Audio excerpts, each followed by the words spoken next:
Interpreting Spring Concert.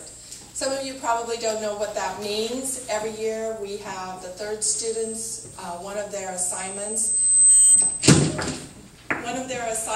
is to interpret a song. So they've been leading up to this since first year, because all of you are, how many are you first year students? Okay, when you see this happening, you're going to start thinking, oh, I'm going to do this song, I'm going to do this song, I'm going to do this song. You'll be practicing for 3 years to get up on the stage, right? Every one of them started first year. So this is a fun time for us because this is one of our more fun assignments because they get to work on it for about 2 months approximately. All right, so what they do first for this assignment is, well, I guess I should introduce myself again. My name is Cindy Williams, and I teach third year and interns. I teach interpreting, so that's why I'm here today. Eileen is not here. She's away to a workshop. She'll be back next week, so we're going to miss her today. So now back to the assignment. So the assignment is first they have to choose a song. And of course I get to decide whether they can do it or not, because sometimes they pick these weird songs that there's no way they're going to interpret them, and I know that, but they get a little upset with me because they think, oh, I already have it interpreted, I know, I can do this. But then when they start working on it, they see that it's probably a pretty difficult song to interpret. For the most part, most of them chose songs that were pretty good and easy to text analyze. And look at the text and then analyze it. Now, you probably don't know what that means, but when they look at the lyrics of the song, then they have to go through every line and think, what does this mean? What does it mean? And if they don't tell me what it means, then they have to change it. So this is why this is kind of a tedious job, even though it's a fun one. All right, then the next thing they do is once they've done the text analysis, they do a first draft of the song. And that is always their first time putting their hands up to the song, and they think, okay, I think I got this. And then we all look at it at a peer review. So they sit in the lab with each other, and they look at each other's songs, and we tell each other, well, does this make sense? Does it mean what the guy is saying or the gal is saying? And they have to go back over it and look at it again and again and again.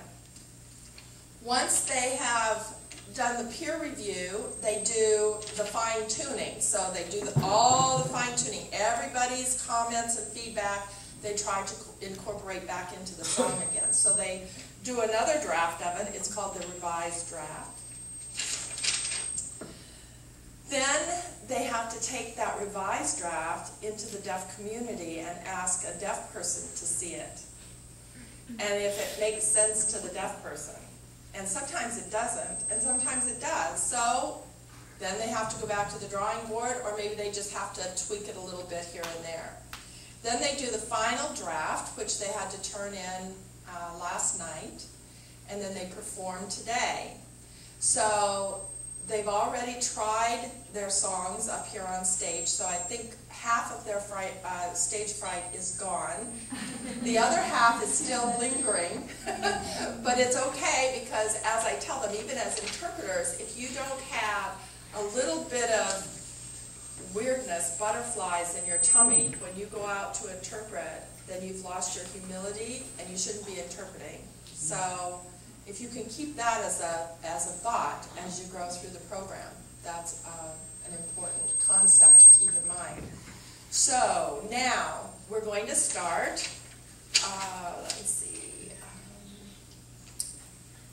Let's start with John. And he's going to be doing Imagine by John Lennon.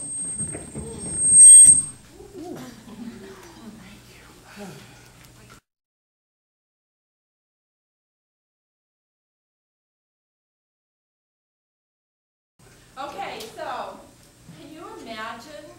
I mean, he just sang Imagine. He's gone through this program with 7 women.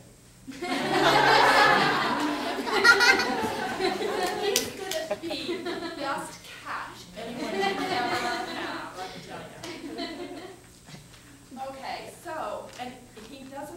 very much. He just listens, so that's good.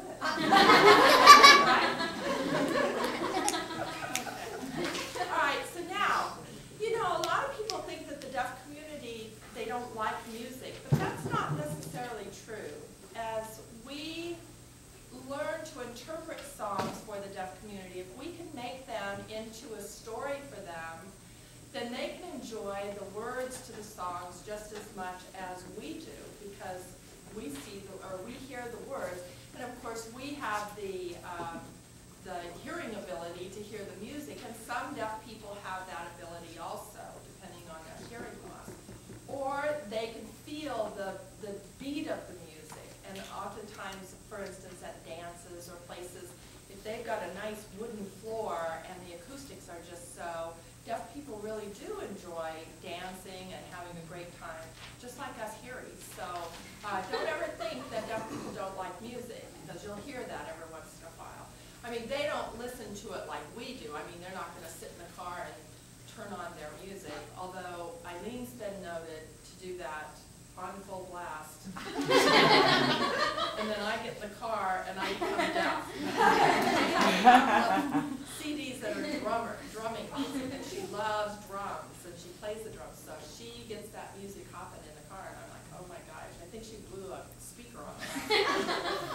So don't think the deaf people don't like music, because they do. It's just a different way of liking something and experiencing it. So now, as you watch these songs, let's try to visualize how the songs are signed and what the meaning is coming through. It might not be the same as the words, and that's a good thing, okay? If it's the same as every word, then that's called transliteration. And oftentimes that wouldn't make sense to a deaf person. So what we try to do is get the concept or the meaning of the phrases in the song. All right, so next is Tamar. There she is. And Tamar is doing I Heard It Through the Grapevine. Here we go.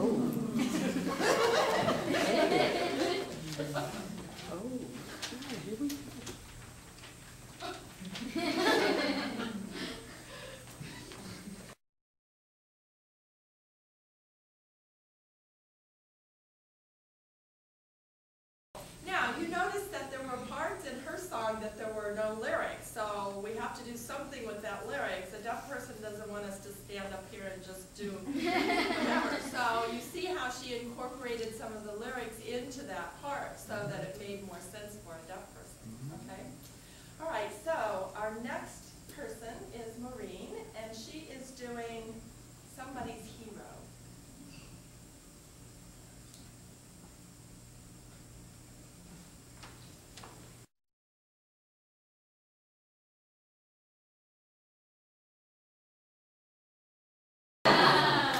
For some reason this past, everyone picked kind of sad songs.